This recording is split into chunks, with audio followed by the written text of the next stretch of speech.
Hi, Jared Smith here. Today we're going to talk about making a raised bed garden, and I've decided to try to do this as cheap as possible. So I'm going to try to make this out of pallet wood.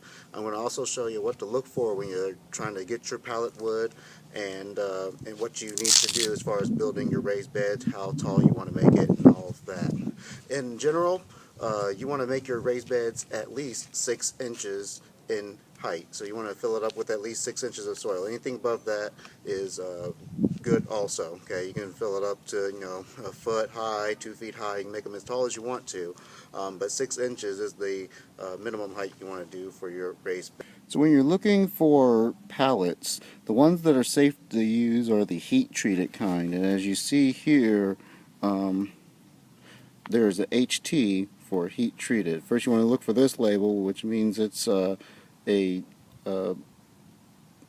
is a regulated kind. Okay, that's IPPC. I know you can't see the first I and the second P is off, but trust me, that's what it is. It's IPPC, and it tells you what country it was made in. I think it tells you also the date in which it was made, and I think some information about the manufacturing. But the important thing for our purpose is that it is heat treated. There's some other labels like MB for, I think, methyl bromine, which is a chemical treatment on it. You don't want that. So you don't want anything to do with that. That's actually hurt your plants an awful lot, and it's actually harmful to humans also. Okay, so don't want to be getting caught up in that. The other kind of marking you want to look for, which I don't have for you, is DB. That's for debarked wood. That's typically, if you find that and you don't see any other labels with it, that means that it's probably not treated and safe for our use in the garden. These are the tools that I'm going to be using. Again, I'm doing this as cheap as possible, and I didn't feel like buying a sawzall or a circular saw or anything to tear these down, so I've got 2 pry bars and a hammer there. Okay, what I'm going to do is take one of the pry bars, and I'd apply one to either side of a board. So I'd apply one to this side here, do the same thing, apply it to the other side, and hammer them in and then pry them open at the same time. That way I wouldn't split the wood anywhere. Put in equal pressure on both sides here where I'm trying to get it split open at. So I'm going to go ahead and do that on all 3 parts here. If you have a sawzall,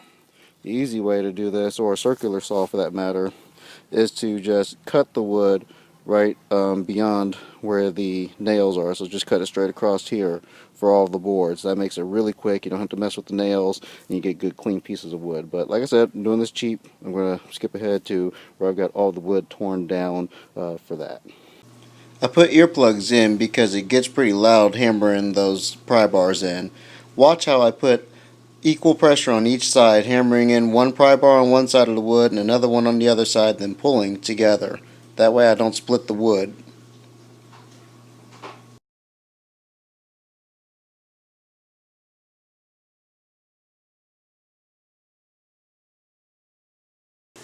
For this next part of the project, you're going to need a power drill with the appropriate bit for whichever screws you're using.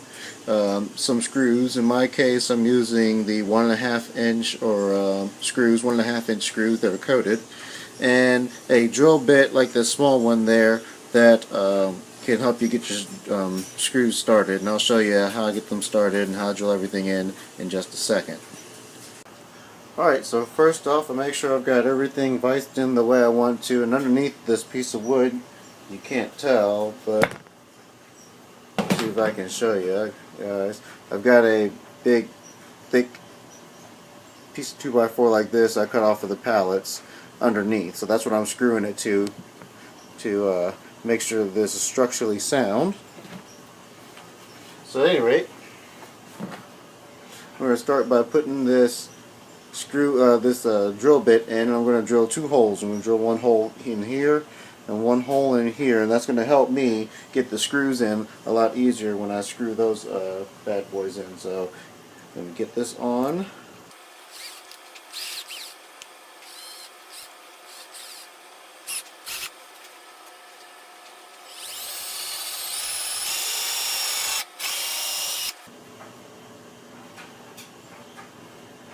Excellent, there's one. You're going to drill one more.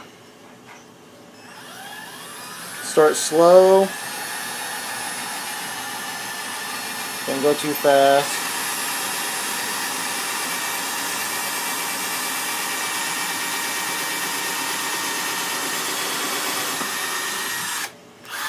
Just like that.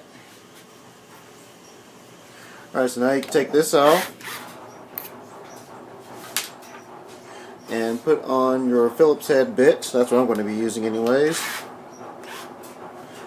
So different screws have different bits, so use whichever one is appropriate for your situation. So I'm going to use that. And now I'm going to put in 2 of these coated screws here.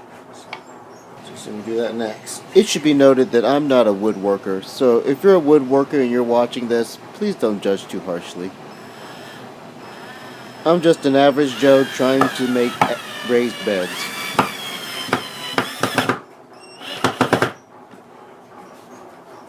Easy peasy. Just like with the other one, when you're drilling the holes, when you're putting your screws in, you want to do it nice and slow. Make sure nice and straight in there. Make sure the threading's catching and all that.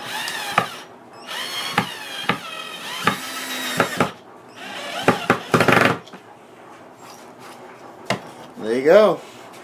There's one corner piece done for me already. That'll sit upright just like that. Now I'll attach 2 more boards on the outside here in very much the same way. So I'll vise them down and drill my holes and go from there. So in case you're wondering how tall that makes the beds, that makes it, I'm reading 7 inches here. You can read that right at the top. So I said the 6 inches is the minimum. This gives me an extra inch on top of that, and the ground that I'm growing in is really great. So the soil underneath is going to be good and nutritious also. I just wanted to get about 6 inches of really good soil that would be seed free, or weed free rather, and all that. So this will be more than enough height for the bed for my purposes. So good enough for me, 7 inches. This is how I cut the thicker pieces of wood.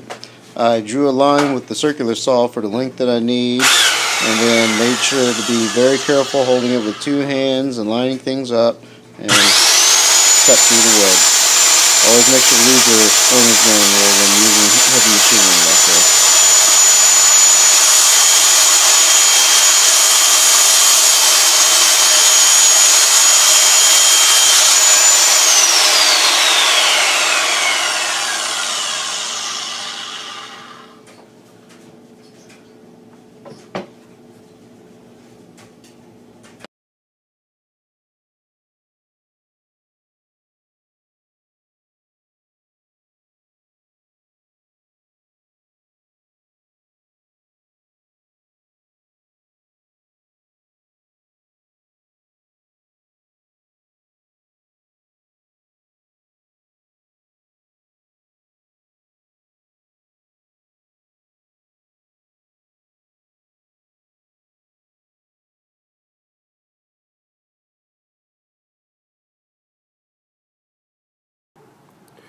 So I've got the beds nearly finished, and I wanted to show you guys what the finished products look like. There's 5 beds there, as you guys can see, and they are all 3 by 16 foot, so 3 feet on the short side and 16 feet long on each of them. Okay, now I'll take you up close and I'll show you exactly kind of how I put them together and what I've done to kind of mitigate the weeds. The pallets that I was using were made out of basically 2 different types of wood. There's the thinner pieces and then the thicker 2x4s. So what I did was I took the thinner pieces and I hammered them into the thicker 2x4s for support and corners. So you see how those are put together there. As you come down the line, I put them on the outside, that way they wouldn't take up any space on the inside. Did the same thing on the other side here, all the way down. In the middle, I put a brace support here so it would keep it at 3 feet all the way down, even in the middle.